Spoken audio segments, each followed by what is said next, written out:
हरे कृष्णा। भगवान में किस प्रकार हम मन लगा सकते हैं, यह कैसे संभव है कि हम भगवान का ध्यान करें और हमारा मन नियंत्रण में आ जाए? तो इसका आंसर अम्बरीश महाराज श्रीमद् भागवतम में बताते हैं, सवई मनः कृष्ण पदारविंदयोः वाचांसी वैकुंठ गुणानुवर्णने। जब हम भगवान कृष्ण के गुणों का गुणगान करते हैं या जप करते हैं तो हमारा मन निश्चित रूप से नियंत्रित हो जाता है। तो प्रश्न उठता है, यह कैसे संभव है? भगवद गीता में भगवान कृष्ण इसका उदाहरण देते हैं, अभ्यास योग युक्तेना चेतसा न अन्यगामिना। ये केवल और केवल बात है प्रैक्टिस की। आप प्रैक्टिस करें और practice makes a man perfect. तो हमारी प्रैक्टिस है कि हम हमारे मन को भगवान पर केंद्रित करें। एक बहुत अच्छे उदाहरण से समझ सकते हैं। एक बार एक शूटर अपने किसी गांव में अपनी शूटिंग एबिलिटीज दिखा रहा था और उसकी शूटिंग स्किल्स को देखकर सभी लोग बहुत तालियां बजा रहे थे, उसका गुणगान कर रहे थे।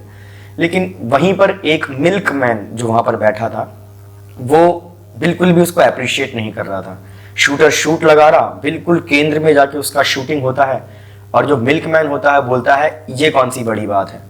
तो शूटर फिर से उस मिल्कमैन का उसका ध्यान खींचने के लिए अपने आंखों पे पट्टी बांध लेता है और आंखों में पट्टी बांधकर फिर से वो शूटिंग करता है और उसका एरो बिल्कुल सीधे फोकस पे लगता है।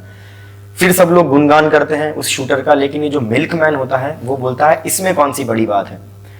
तो थोड़ी देर बाद वो शूटर फाइनली मिल्कमैन के पास आता है और बोलता है, मैंने इतनी अच्छी शूटिंग करी, सब लोग मेरी बड़ाई कर रहे हैं और तुम हो कि मुझे बिल्कुल भी अप्रिशिएट नहीं कर रहे हो। तो जो मिल्कमैन होता है, मिल्कमैन बोलता है, आओ मैं तुम्हें बताता हूँ, तुम मेरे साथ मेरे शॉप पे चलो। तो शूटर जब मिल्कमैन की शॉप पे जाता है तो ये जो मिल्कमैन होता है 2 बड़े प्यालों में दूध लेके बड़ी बड़ी धार से एक प्याले से दूसरे प्याले में दूध डालता है और एक बूंद भी बाहर नहीं गिरता है। तो जो मिल्कमैन होता है ये पूछता है शूटर से, क्या तुम ये कर सकते हो?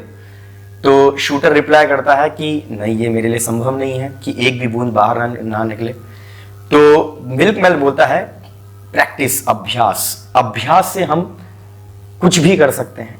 तो यहाँ पे कृष्ण बोल रहे हैं, आप अभ्यास करते हैं अपने मन को केंद्रित करने के लिए, तरह तरह की युक्तियां करते हैं, मोमबत्ती पे ध्यान लगाते हैं, बिंदु पे ध्यान लगाते हैं, लेकिन भगवान बोल रहे हैं आप मुझ पे ध्यान लगाइए। तो अभ्यास से सब कुछ संभव है और हमारा मन नियंत्रण में लाया जा सकता है। हरे कृष्णा।